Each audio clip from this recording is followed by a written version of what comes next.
ഒഴിവ് അഥവാ ഒഴിഞ്ഞിരിക്കുന്നതെന്തോ അതിലടങ്ങുക. ഒഴിഞ്ഞിരിക്കുന്ന ബ്രഹ്മം അഥവാ അറിവിൽ അടങ്ങുക. ഒഴിവിൽ ഒടുക്കം, അറിവിലടങ്ങണം. താൻ എന്ന ദ്വൈതഭേദമൊടുങ്ങി അറിവ് അഥവാ ഒഴിവ് മാത്രമായിരിക്കണം എന്നർത്ഥം. തൻ്റെ ഗുരുവായ തിരുജ്ഞാന സംബന്ധർ നൽകിയ ഉപദേശങ്ങളെ കണ്ണുടയ വള്ളലാർ കാവ്യരൂപത്തിലാക്കിയിരിക്കുന്നതാണ് ഒഴിവിലൊടുക്കം.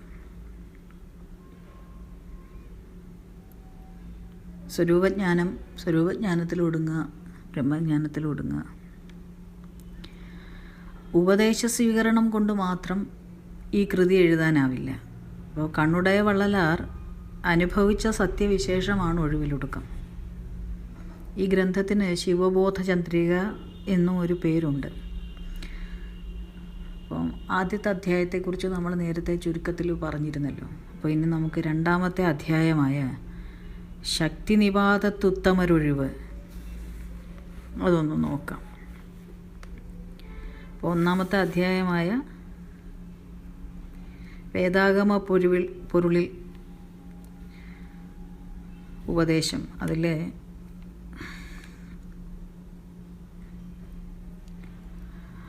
എങ്ങനെയാണ് അവിദ്യ അഥവാ അജ്ഞാനം മുക്തിക്ക് വിഘാതമായി തീരുന്നതെന്ന് നമ്മൾ പറഞ്ഞിരുന്നു. അതുപോലെ തന്നെ ശരിയായ ഗുരുവിൻ്റെ ലക്ഷണം, വ്യാജ ആചാര്യന്മാരിൽ നിന്നും അകന്നു നിൽക്കേണ്ടതിൻ്റെ ആവശ്യകത, ഇതൊക്കെയാണ് ഒന്നാം അധ്യായം പറയുന്നത്. അന്ധൻ അന്ധനെ നയിക്കുന്ന പോലെയാണ് അത് എന്ന് വള്ളലാർ പറയുന്നു.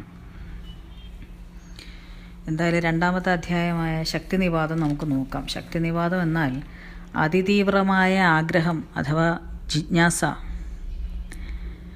താൻ സ്വയം എന്ത് എന്ന പരമാർത്ഥത്തെ അറിയുവാനുള്ള അതിതീവ്രമായ ആകാംക്ഷ, അതാണ് ശക്തിനിപാതം. ഈ ശക്തിനിപാതം അഥവാ ആകാംക്ഷ ആർക്കാണ് ഉളവാകുക? ഉത്തമന്മാർക്ക്, അതായത് പക്വരായവർക്ക്. 4 വിധത്തിലുള്ള പക്വന്മാർ അഥവാ ഉത്തമന്മാരെക്കുറിച്ച് പറയുന്നു. മന്ദപക്വൻ, മന്ദതരപക്വൻ, തീവ്രപക്വൻ, തീവ്രതരപക്വൻ എന്നിങ്ങനെയുള്ള 4 ഉത്തമന്മാർക്ക്, 4 പക്വന്മാർക്ക് നൽകുന്ന ഉപദേശമാണ് ഈ രണ്ടാം അധ്യായം. കിന്നരിയെ തൊട്ടവർ പോൽ എന്ന ശ്ലോകം നോക്കാം. ഒരു കിന്നര വീണയിൽ നാം വിരലോടിക്കുമ്പോൾ അല്ലെങ്കിൽ കിന്നരം വായിക്കുമ്പോൾ അതിൽ നാം ആഗ്രഹിച്ച അല്ലെങ്കിൽ മീട്ടുവാൻ ഉദ്ദേശിച്ച ഗാനം മാത്രമേ പുറത്തു വരികയുള്ളൂ. എന്നാൽ ഗുരുവചനങ്ങൾ അങ്ങനെയല്ല. ഗുരു നാം ചോദിക്കാത്ത ചോദ്യങ്ങൾക്കും ഉത്തരം തരികയാണ്. സാക്ഷാത് പരമശിവൻ ആനന്ദ നടനമാടുമ്പോൾ ദേവഗണങ്ങൾ ആനന്ദപരവശരായി പലവിധ താളമേളങ്ങൾ മുഴക്കുന്നത് പോലെ ഗുരു സംസാരിക്കുമ്പോൾ ജ്ഞാനത്തിൻ്റെ വിവിധ ശ്രേണികൾ ഇങ്ങനെ ഒഴുകും. നമ്മുടെ പക്വമനുസരിച്ചാണ് ഗുരു നമ്മോട് സംസാരിക്കുക. ഓരോ പക്വന്മാർക്കും ഓരോന്നാണ് ഉപദേശം. അതുകൊണ്ടാണ് സദ്ഗുരുക്കന്മാർ പാത്രം അറിഞ്ഞു മാത്രം വിദ്യയും ദാനം ചെയ്യുന്നത്. നമ്മുടെ നില അനുസരിച്ചുള്ള കാര്യങ്ങളെ നമുക്ക് ഗ്രഹിക്കാൻ കഴിയും. ആ നിലയ്ക്ക് ചേരും വിധമുള്ള ഉപദേശമാണ് ഗുരു നൽകുക. അടുത്ത ശ്ലോകം, മേൽ പറഞ്ഞ 4 വിധ പക്വന്മാർക്ക് ഗുരു ഏത് രീതിയിലാണ് ഉപദേശത്തെ നൽകുന്നതെന്ന് പറയുന്നു.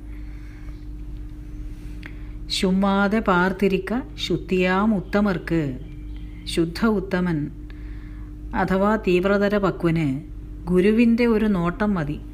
ശുമ്മാതെ പാർത്തിരിക്ക, ഒരു നോട്ടം മതി.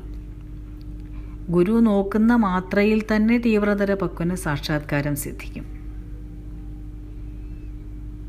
തീവ്രതര പക്വൻ തൻ്റെ അതിതീവ്രമായ സാക്ഷാത്കാര ജിജ്ഞാസയാൽ ഈ മായാലോകത്തു നിന്നും ഒഴിഞ്ഞ് ഒരേ ലക്ഷ്യത്തോടെ തീവ്രസാധന ചെയ്ത് നന്നായി വിളഞ്ഞ മാമ്പഴം പോലെയാണ് ഗുരുവിൻ്റെ മുന്നിൽ എത്തിയിരിക്കുന്നത്.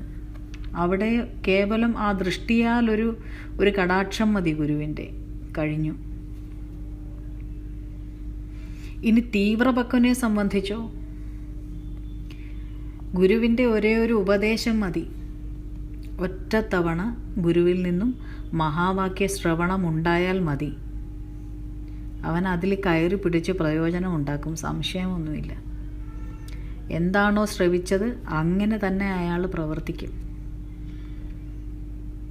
ഇനി അതിലും താഴെ നിലയായുള്ള മന്ദതര പക്വനെക്കുറിച്ച് നോക്കാം. മന്ദതര പക്വൻ ശകുനപ്പുൾവാക്ക് എന്നാണ് വള്ളലാർ ഉപയോഗിച്ചിരിക്കുന്നത്. അതായത് ഇടവിട്ടിടവിട്ട് ചിലയ്ക്കുന്ന ഒരു പുള്ളിനെ പോലെ, പുള്ളെന്ന് പറയുന്ന പക്ഷിയെ പോലെ ഇടയ്ക്കിടെ ഉപദേശം നൽകേണ്ടി വരും മന്ദതര പക്വന്.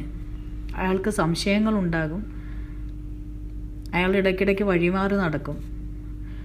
അപ്പോൾ അയാളെ ഇടയ്ക്കിടെ ഉപദേശിക്കേണ്ടി വരും.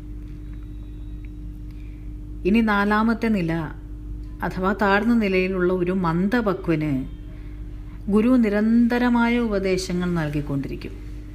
അയാളെ നിരന്തരമായി ശാസ്ത്രഗ്രന്ഥങ്ങളാലും വേദോക്തികളാലും മന്ത്രസാധനകളാലും ഒക്കെ നിരന്തരമായി പരിപോഷിപ്പിക്കേണ്ടിയിരിക്കുന്നു. മധുവുണ്ട പോറ്റുമ്പിയിൻ പാട്ടുപോലെന്നാണ് പറയുന്നത്. തേൻ കുടിച്ച് മതിച്ച വണ്ട് സദാ മുരളുന്നത് പോലെ മന്ദപക്വന് ഗുരു ഇങ്ങനെ ഉപദേശം നിരന്തരമായി നൽകേണ്ടി വരും. അങ്ങനെ ഒരു നിരന്തരമായ ഉപദേശം മന്ദപക്വന് ആവശ്യമുണ്ട്. ഇങ്ങനെ നോക്കിനാലും വാക്കിനാലും ഗുരുകൃപ ലഭിച്ച് വിവേകം വന്ന ജീവന്മാർ തൻ്റെ ആസക്തികളെ അടക്കി ബ്രഹ്മാനന്ദത്തിനായി പ്രയത്നിക്കുന്നു. ലൗകിക ആനന്ദത്തെ വെടിഞ്ഞ് ബ്രഹ്മാനന്ദത്തിനായി യത്നിക്കുന്നു. ആ യത്നം കൊണ്ടും അരുൾനിലയെ പ്രാപിക്കാൻ സാധ്യമല്ല. എന്തുകൊണ്ട്? അവിടെയും ആശ, ആനന്ദത്തിനായുള്ള ആഗ്രഹം നിലനിൽക്കുകയാണ്. അത് ലൗകികാനന്ദമായാലും ഇന്ദ്രിയങ്ങളെ ക്ഷണനേരത്തേക്ക് ബലമായി അടക്കി നിർത്തിയുള്ള ബോധാനന്ദമായാലും അത് അല്പസമയത്തിനകം ഇല്ലാതാകും. രണ്ടും ക്ഷണികമാണ്. എന്നാൽ സ്വരൂപസ്ഥിതി അഥവാ സ്വരൂപാനന്ദം അങ്ങനെയല്ല. ആ നിലയെ പ്രാപിക്കണമെങ്കിൽ ഈ രണ്ട് ആശകളെയും ഉപേക്ഷിക്കണം. ഏത്? ലൗകികാനന്ദത്തിനുള്ള ആശയം ഉപേക്ഷിക്കണം, ആത്മീയാനന്ദത്തിനുള്ള ആശയം ഉപേക്ഷിക്കണം, ബോധാനന്ദത്തിനുള്ള ആശയം ഉപേക്ഷിക്കണം. അപ്പോൾ മാത്രമേ നിർമ്മലമായ ചിത്തത്തിൽ നിർമ്മലമായ തത്വം ഉദിക്കുകയുള്ളൂ. ചിത്തം നിർമ്മലമാവുന്നത് എപ്പോഴാണ്? ബോധം നിർമ്മലമായി തീരുന്നത് എപ്പോഴാണ്? ഒരു തരത്തിലുള്ള ആശയം, അത് ലൗകികമായാലും ഭൗതികമായാലും ആത്മീയമായാലും ഇല്ലാത്ത അവസ്ഥ. ബോധാനന്ദത്തിനുള്ള ആഗ്രഹത്തിൽ പോലും ദ്വൈതം നിലനിൽക്കുന്നുണ്ട് എന്ന് നമ്മൾ അറിഞ്ഞുകൊള്ളുക. അതായത് ആനന്ദവും ആനന്ദത്തെ അനുഭവിക്കാനുള്ള ആഗ്രഹവും അനുഭവിക്കാൻ ആഗ്രഹിക്കുന്നവൻ എന്ന നിലയും അവിടെ നിലനിൽക്കുന്നുണ്ട്. അതുകൊണ്ട് അതും വെടിഞ്ഞാലേ മറ പൂർണ്ണമായും നീങ്ങുകയുള്ളൂ. അങ്ങനെ മറ നീങ്ങി സ്വയം ബോധസ്വരൂപമെന്നറിഞ്ഞിട്ടും പിന്നീടും വിഷയങ്ങളിൽ പോയി പതിക്കരുത് എന്ന് ഗുരു പറയുന്നു. ആ നിലയെ, സ്വനിലയെ തൻ്റെ സഹജനിലയാക്കി അതിൽ തന്നെ ആയിരിക്കണം. പഞ്ചമലമും പശുവനന്തമും പതിയും 5 തൊഴിലും അവസ്ഥകളും. പഞ്ചമലങ്ങൾ: ആണവം, കർമ്മം, നിരോധം, മായ, മഹാമായ. ഇതാണ് ജീവൻ്റെ അശുദ്ധിയെ അഥവാ മലങ്ങൾ. ഈ ജീവനുകൾക്കെല്ലാം പതിയായ ഈശ്വരൻ്റെ 5 തൊഴിലുകൾ എന്തൊക്കെയാണ്? സൃഷ്ടി, സ്ഥിതി, സംഹാരം, തിരോധാനം, അനുഗ്രഹം. 5 വിധ അവസ്ഥകൾ എന്തൊക്കെയാണ്? ജാഗ്രത്, സ്വപ്ന, സുഷുപ്തി, തുര്യം, തുര്യാതീതം. ഇങ്ങനെയൊക്കെയുള്ള അറിവുകൾ നമുക്കുണ്ടായിട്ടും ഇതെല്ലാം മായയെന്നും താൻ മായാപാശത്തിൽപ്പെട്ട് ഉഴലുകയാണെന്ന് അറിഞ്ഞിട്ടും അതിൽ നിന്നും മുക്തി നേടാൻ പരിശ്രമിക്കാതെ ലോകചര്യകളിൽ മുഴുകി ജീവിക്കുന്നവർ മെഴുകിർ കനകങ്കാൺ എന്നാണ് ഗുരു പറയുന്നത്. അതായത് മെഴുകിലകപ്പെട്ട സ്വർണ്ണത്തരി പോലെയാണ് അത്. അവർ മായാബദ്ധരായി ജനിമൃത ചക്രത്തിൽപ്പെട്ട് ഇങ്ങനെ ഉഴലുകയുള്ളൂ. ഈ സ്വർണ്ണലോഹത്തിൽ പണിയെടുക്കുന്ന കലാകാരന്മാർ ഈ സ്വർണം ഉരുക്കി കഴിയുമ്പോൾ സ്വർണത്തിൻ്റെ അവശേഷിക്കുന്ന സ്വർണ്ണ തരികളെയൊക്കെ ഒരു മെഴുകിൻ്റെ ഒരു ഉരുളയിൽ, ഒരു ഉണ്ടയിൽ ഇങ്ങനെ പിടിച്ചെടുക്കും. അപ്പോൾ അതിനകത്ത് പറ്റിച്ചേരും ഈ ലോഹത്തിൻ്റെ ഒരു തരി, അതുപോലെ ആയിത്തീരും. അപ്പോൾ സത്യവാക്യ ശ്രവണം അഥവാ അല്പമെങ്കിലും തത്വബോധം ഉള്ളിൽ ഉണർന്നാൽ ബുദ്ധിമാൻ എന്ത് ചെയ്യണം? ഉടനെ ഈ മായാമെഴുകിൽ നിന്നും പുറത്തു വരാനുള്ള പരിശ്രമം ആരംഭിക്കണം. വാദിവടത്തിൻ അമുമാമരുത്തുവർ പിണിയും ശാദിത്തവീരൻ മേർട്ടമ്പലമും. രസത്തെ സ്വർണമാക്കാൻ കെൽപ്പുള്ളവൻ ദരിദ്രനായിരിക്കുന്നതും എല്ലാ രോഗങ്ങളെയും മാറ്റാൻ കെൽപ്പുള്ള വൈദ്യൻ സ്വയം രോഗിയായിരിക്കുന്നതും ശത്രുക്കളെ വെന്ന് വിജയക്കൊടി പാറിച്ച മഹാവീരൻ അന്യൻ്റെ ആട്ടും തുപ്പും സഹിച്ച് ജീവിക്കുന്നതും ശ്രേയസ്കരമാണോ? അല്ല, അത് വെറും കീഴ്നിലയാണ്. അതായത് തനിക്ക് നല്ല ശേഷിയുണ്ട്, രസത്തെ സ്വർണമാക്കാൻ മാത്രം കെൽപ്പുള്ള ബിരുദനാണ് താൻ. പക്ഷെ അയാൾ സ്വന്തം കാര്യം നോക്കാതെ ദരിദ്രനായിട്ടിരിക്കുക. അതൊരു കീഴ്നിലയാണ്. അതുപോലെയാണ് ബ്രഹ്മജ്ഞാനം അഥവാ സ്വനിലയെ പ്രാപിക്കുവാനുള്ള ഉപദേശം ലഭിച്ചിട്ടും പിന്നെയും ഈ ലോകഭ്രമങ്ങളിൽ ആണ്ടുമുങ്ങി ജീവിക്കുന്നവരുടെ നില. അത് അപഹാസ്യമെന്നാണ് കണ്ണുടയ വള്ളലാർ പറയുന്നത്. നാം സത്യത്തെ ശ്രവിച്ചാൽ പിന്നെ അതിലേക്കെത്താനുള്ള ശ്രമം ആരംഭിക്കണം. കെട്ടിയിട്ട പശുവിനെ പോലെ ആകരുത്. നയലറ്റാർ കേൾക്ക മകിഴ്ന്തുരൈന്ത വാർത്തൈ അയലുക്കുപദേശമാകും. മകിഴ്ന്തുരൈന്ത വാർത്തൈ, പക്വന്മാർക്ക് ഗുരു നൽകുന്ന ഉപദേശത്തെ, ആ മകിഴ്ന്തുരൈന്ത വാർത്തയെ, മഹാവാക്യത്തെ, മഹത്തരമായ വാക്യത്തെ ഒരു പക്വവും ഇല്ലാത്തവർ ശ്രവിച്ചാൽ പോലും അവനും ഒരു ഗതി കൈവരും. നമ്മളിപ്പോൾ ഇവിടെ ഇരുന്നിങ്ങനെ ഈ വിഷയം സംസാരിച്ചുകൊണ്ടിരിക്കുക.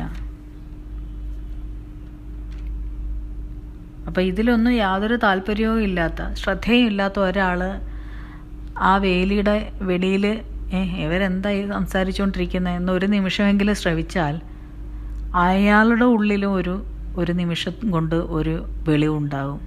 ഇവരെന്താ ഈ സംസാരിക്കുന്നത്, അതെന്താ കാര്യം എന്നൊരു ചിന്തയെങ്കിലും അയാളിൽ അങ്കുരിക്കും. അയാളിലും അതൊരു ചലനമുണ്ടാക്കും. അയലുക്കുപദേശം. നമ്മളിരുന്ന് ഈ ഉപദേശം ശ്രവിക്കുന്ന ആളുകളുടെ അയൽപക്കത്തിരുന്ന് ഇത് ശ്രവിച്ചാൽ പോലും അതിലൊരു ഗതി വരും. ഒരാട്ടിടയനെ ശ്രദ്ധിക്കുക. ആട്ടിടയന്മാരങ്ങനെ ബോധമില്ലാതെ ഉറങ്ങാറില്ല. അവർ സദാ ഉണർന്നിരുന്ന് തൻ്റെ ആട്ടിൻകൂട്ടങ്ങളെ സംരക്ഷിക്കും.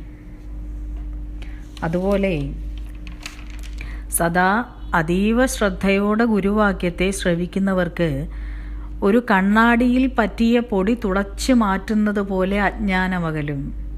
പെട്ടെന്ന് തന്നെ ശീഘ്രം ആ അജ്ഞാനത്തിൽ നിന്നും അവർക്ക് മുക്തി ലഭിച്ച് മായാമുക്തരായിത്തീരും. അണ്ടമുതലായി അനന്തം പിറപ്പിൻ വിധം കൊണ്ടു നരരായി. അണ്ടത്തിൽ നിന്നുണ്ടായി അനേകം ജന്മങ്ങളെടുത്ത് ഒടുവിൽ മനുഷ്യജന്മം ലഭിക്കുന്നു. ഒരു മനുഷ്യജന്മം ലഭിക്കണമെങ്കിൽ എവിടെയൊക്കെ ഏതെല്ലാം രൂപത്തിൽ എത്രയോ തവണ പിറന്നും മരിച്ചും കർമ്മങ്ങളെ കൂട്ടിവെച്ചും പുണ്യപാപാദികളെ ആർജിച്ചും ഒക്കെയാണ് നാം ഒരു നരജന്മത്തിലേക്ക് എത്തിച്ചേരുന്നത്. ഇനി മനുഷ്യനായി തന്നെ എത്രയോ തവണ വന്നു പിറന്നാലാണ് ഈശ്വര ചിന്ത ഉദിക്കുക, മുക്തി ചിന്ത ഉദിക്കുക. ആ ചിന്തയുടെ അല്പമെങ്കിലും വീണ് കിട്ടിയവർ ഉടനെ തന്നെ തൻ്റെ പ്രാഥമിക പടിയായ ചര്യാദികളിൽ ഏർപ്പെട്ടും ജപം, തപം, ക്രിയാനുഷ്ഠാനം ഇതിലെല്ലാം തൽപരനായിത്തീരും.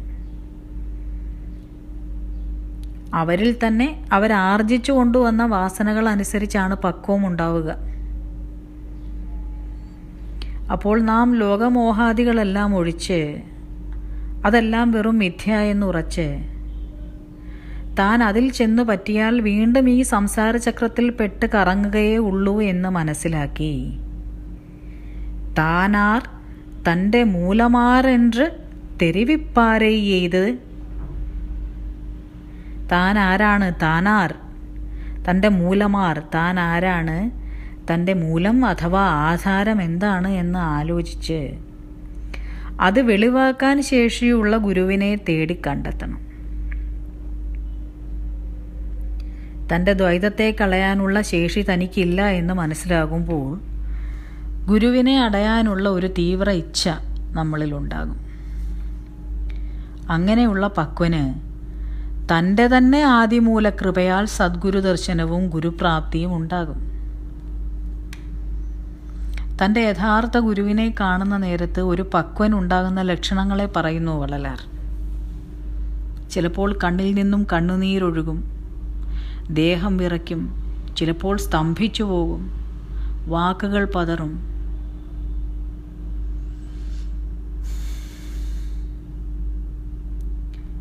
ഇങ്ങനെയുള്ള 8 ലക്ഷണങ്ങളിൽ ഒന്ന് നമുക്ക് നമ്മുടെ യഥാർത്ഥ ഗുരുവിനെ കണ്ടുമുട്ടുമ്പോൾ ഉണ്ടാകും. ചിലപ്പോൾ നാം അലറിക്കരയും, ഹൃദയം തുറന്ന് കരയും. അത് നാം എത്ര മഹത്തുക്കളെ ദർശിച്ചാലും നമ്മുടെ ഗുരുവിന് മുന്നിലെത്തിയാൽ മാത്രമേ അനുഭവിക്കാൻ കഴിയൂ.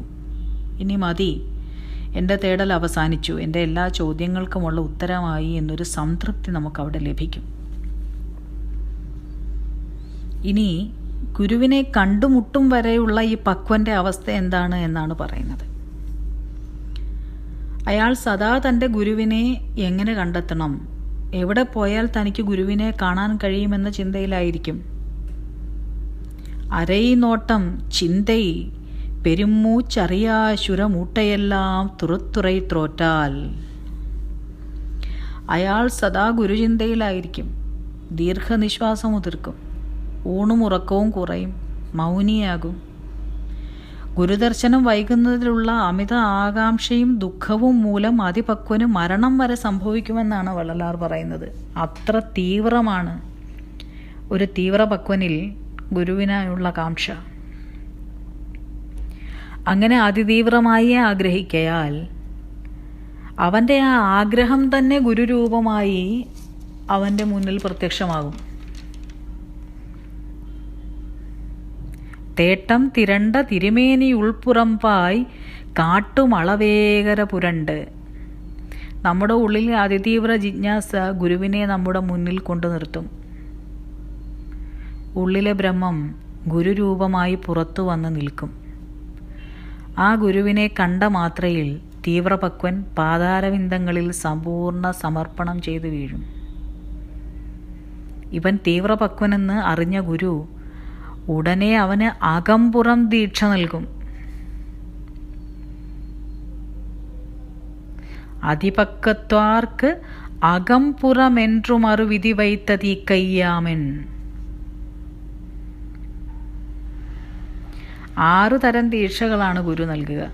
അകത്തു 3, പുറത്തു 3. ഗുരുവിൻ്റെ കണ്ണുകളാലുള്ള കടാക്ഷം, ഗുരുവിൻ്റെ ഭാവന, യോഗദീക്ഷ, ഇവ 3 അകത്ത് നൽകും.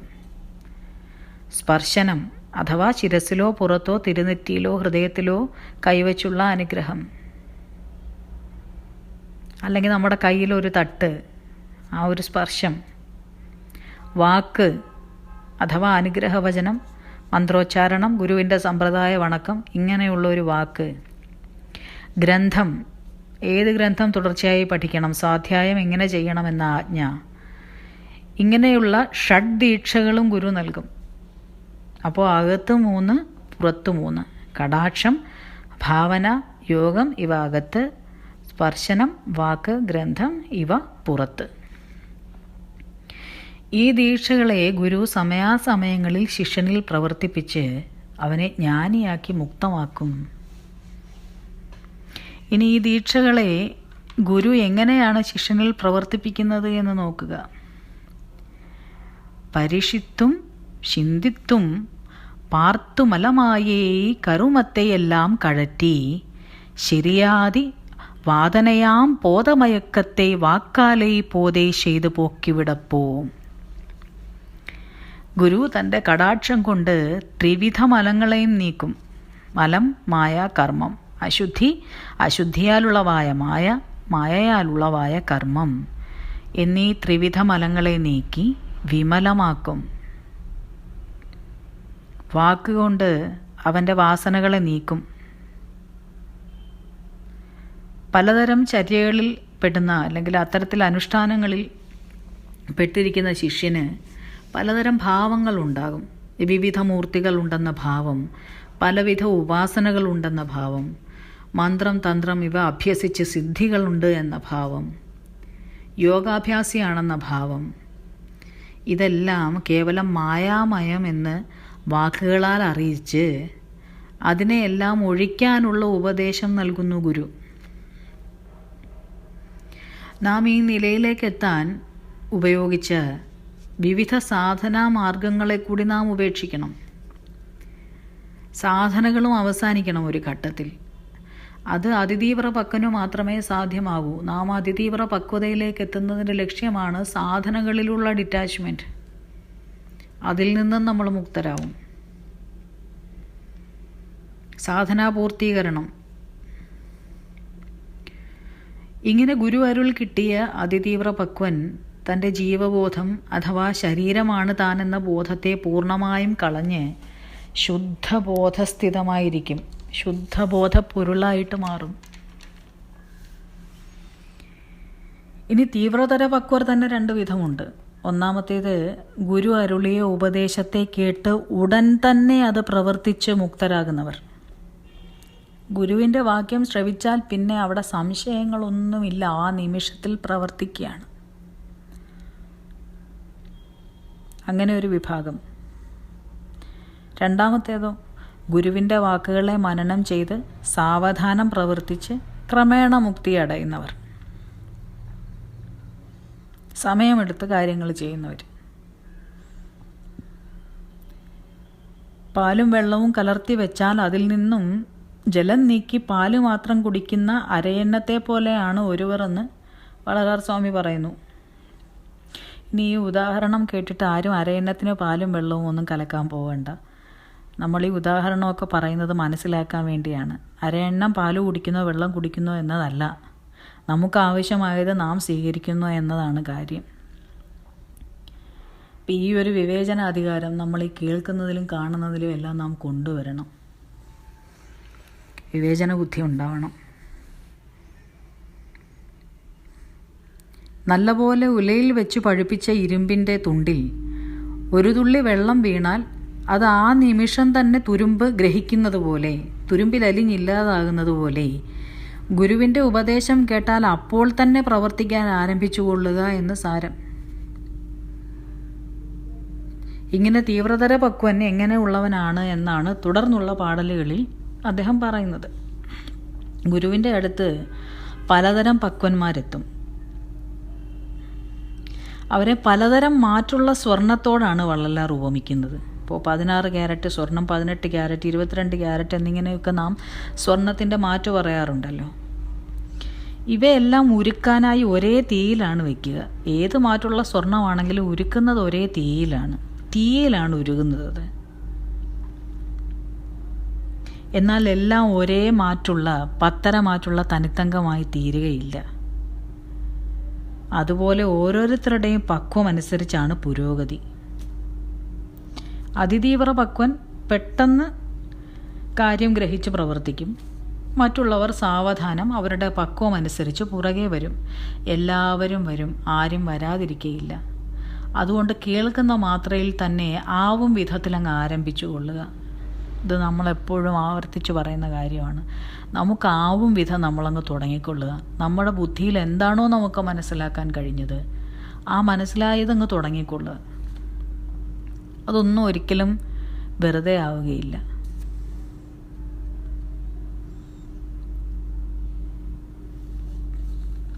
കല്ലൈ ഉരുവാക്കും കഴറ്റിയിലേയിൽ വാഴ്വൈ ചില്ല നീർ പോലെ തെളിഞ്ഞു വരും. ഒരു കല്ലിൽ പ്രതിമ കൊത്തുന്നത് പോലെയാണ് മന്ദതര പക്വനുള്ള ഗുരുവിൻ്റെ ഉപദേശം. മന്ദതര പക്വന് സാവധാനമേ തൻ്റെ പ്രാരാബ്ധങ്ങളിൽ നിന്നും ഒഴിഞ്ഞിട്ട് പുറത്തേക്ക് വരാൻ സാധിക്കൂ. അതുവരെ ഗുരു ക്ഷമാപൂർവം അതിസൂക്ഷ്മമായി ഒരു ശില്പിയുടെ ബിരുദോടെ സാവധാനം അയാളെ മിനുക്കിക്കൊണ്ടേയിരിക്കും. അയാളും മിനുങ്ങുമെന്നതിൽ സംശയമൊന്നും വേണ്ട, സമയമെടുക്കുമെന്ന് മാത്രം. ഒരു കല്ലിൽ പ്രതിമ കുത്തുന്നതിന് കുറേ അധികം അധ്വാനവും സൂക്ഷ്മതയും ഒക്കെ ആവശ്യമുണ്ട്. ആ സൂക്ഷ്മതയോടെ ഗുരു നമ്മളെ കൊത്തിയെടുത്തുകൊള്ളും, സമയമെടുക്കുമെന്ന് മാത്രം. ഇനി മന്ദപക്വനോ, അതൊരു ഇരുമ്പ് ശില്പം പോലെയാണ്. കല്ലിനേക്കാൾ അല്പം കൂടി വേഗത്തിൽ ഗുരു അയാളെ വാർത്തെടുക്കും. അതൊരു പച്ചമരത്തിന് തീ പിടിക്കും പോലെ എന്ന് വള്ളലാർ പറയുന്നു. അല്പം യത്നിച്ചാലും മന്ദഗതിയിലായാലും ഗുരു അത് സാധിക്കും. അങ്ങനെ അയാൾ താമരയിലയിലെ ജലത്തുള്ളി പോലെ സ്വഗൃഹത്തിലാണെങ്കിലും വിരക്തനായി തീരും. ഇനി തീവ്രപക്വനാണെങ്കിലോ ഒരു ദാരുശില്പം പോലെയാണ്. മരത്തിൽ ശില്പം കൊത്താൻ ശില്പിക്ക് ആയാസം കുറയും. കല്ലിനെയും ഇരുമ്പിനെയും ഒക്കെ വെച്ച് അല്പം കൂടി ആയാസരഹിതമായിട്ട് മരത്തിൽ ശില്പി കൊത്തിയെടുക്കും.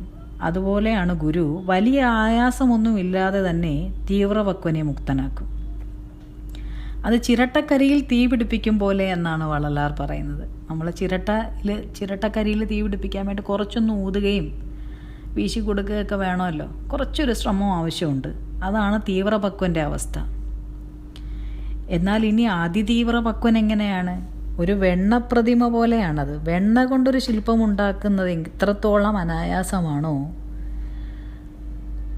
അത്ര അനായാസമായി ഗുരു അതിതീവ്രപക്വനെ ജ്ഞാനമാർഗത്തിൽ നയിക്കും. അതിനെ ഒരു പഞ്ഞിയിൽ തീ പിടിപ്പിക്കുന്നത് എങ്ങനെ എന്നതുപോലെയാണെന്നാണ് വള്ളലാർ പറയുന്നത്. നിമിഷത്തിനുള്ളിൽ പഞ്ഞിയെ അഗ്നി വിഴുങ്ങും, അല്ലേ? അഗ്നി വിഴുങ്ങി ഇല്ലാതാക്കും. അതുപോലെ അതിതീവ്രപക്വൻ ഗുരു ഉപദേശം ലഭിച്ച മാത്രയിൽ പ്രവർത്തിച്ചു മുക്തനാകും. അങ്ങനെയുള്ളവർ മുക്തി നേടി ആനന്ദാനുഭൂതിയാൽ കണ്ണുനീർ തൂവുകയും ആനന്ദാതിരേകത്താൽ പൊട്ടിച്ചിരിക്കുകയും ചെയ്യുന്നത് കാണാം. പുളിശേർ പഴമാനാൽ പോൽ പുറമ്പോട് ഉള്ളിൽ മുളൈതാനും വേറായി മുളൈ പോയി തുളൈ വിണ്ടവൂശിന് പാശമൊഴിന്തത് പോലൊരു പരുക്ക് ആശയിക്കേടാനന്ദമാം.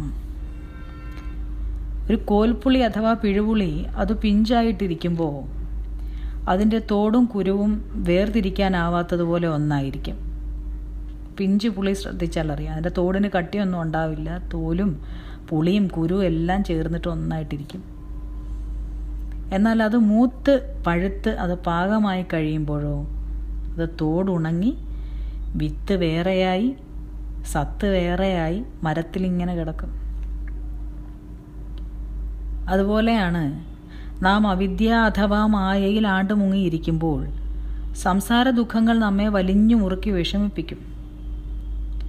എന്നാൽ ആത്മീയ വഴിയിൽ നടന്ന അനുഷ്ഠാനങ്ങളൊക്കെ ചെയ്ത് സാധനകളൊക്കെ ചെയ്ത് നാം പക്വമായി തുടങ്ങുമ്പോൾ ഗുരുവിനെ ലഭിച്ച് ജ്ഞാനോപദേശം സിദ്ധിച്ച് ആശാപാശ വിമുക്തരായി മുക്തിയെ അടയും. തോടും കുരുവും വേർപെടും. ശരീരവും ആത്മം അഥവാ ബ്രഹ്മവും എന്തെന്നറിഞ്ഞ് താൻ സ്വയം ആത്മമായി നിന്നുകൊണ്ട് ശരീരമുക്തി നേടും.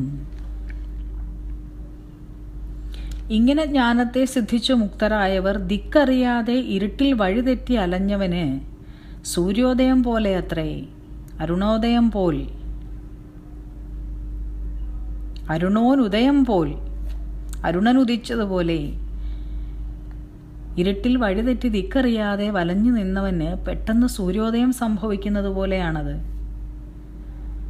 വഴിതെറ്റി കടലിൽ ദിശയറിയാതെ വലഞ്ഞ കപ്പൽ ഈശ്വരകൃപയാൽ പെട്ടെന്ന് ഏതോ ഒരു തുറമുഖത്ത് അണയുന്നത് പോലെയാണത്.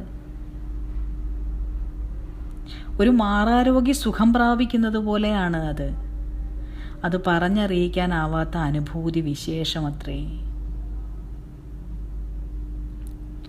ഉടൽപൊറികൾ ഉത്കരണത്തോട് ഗുണം വായുവിടവിടവേ നാദാന്ത വീടും നടുനിലയായി. ഉടൽ, ശരീരം, മനസ്സ്, ഇന്ദ്രിയങ്ങൾ, ത്രിഗുണങ്ങൾ, പ്രാണൻ ഇവയെല്ലാം ഇല്ലാത്തതാണ് എന്ന് കണ്ട് ഒഴിക്കുമ്പോൾ നാം നാദാന്തത്തിൽ എത്തുന്നു. നാദാന്തം, ഇത് ശ്രദ്ധിക്കണം. നാദം, പ്രണവം അഥവാ ആദിശബ്ദം.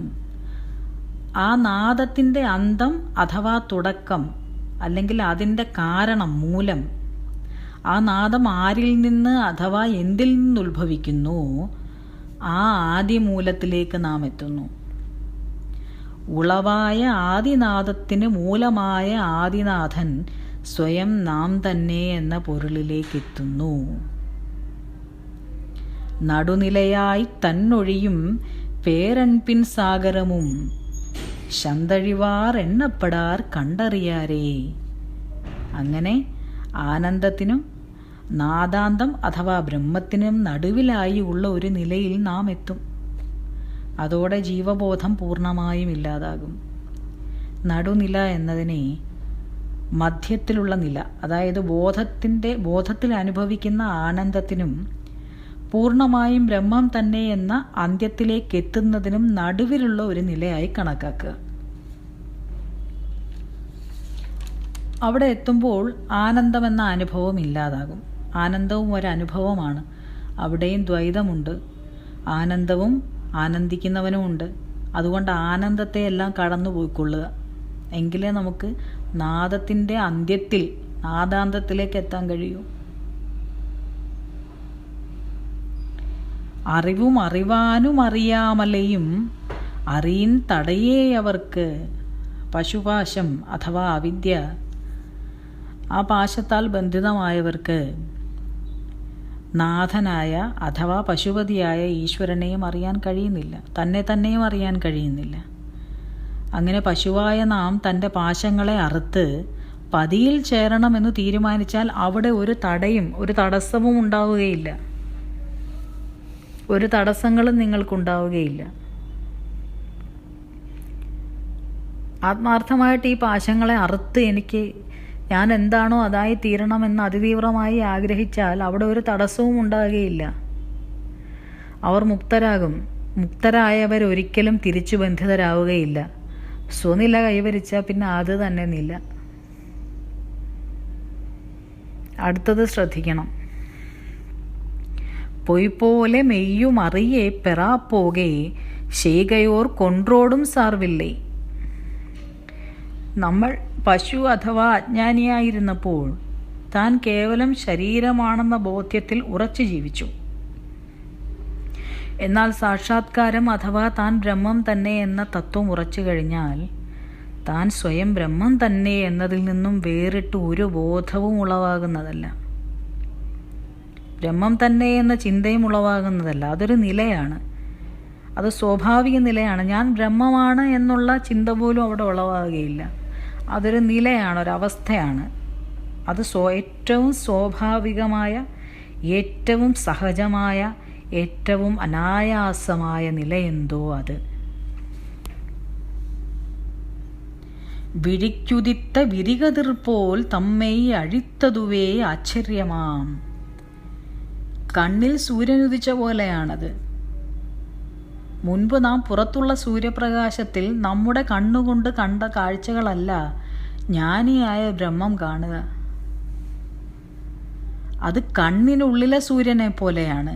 കാണുന്നത് സൂര്യനാണ്. സൂര്യൻ പുറത്തല്ല, അകത്ത് പ്രകാശിച്ചിരിക്കുന്നു.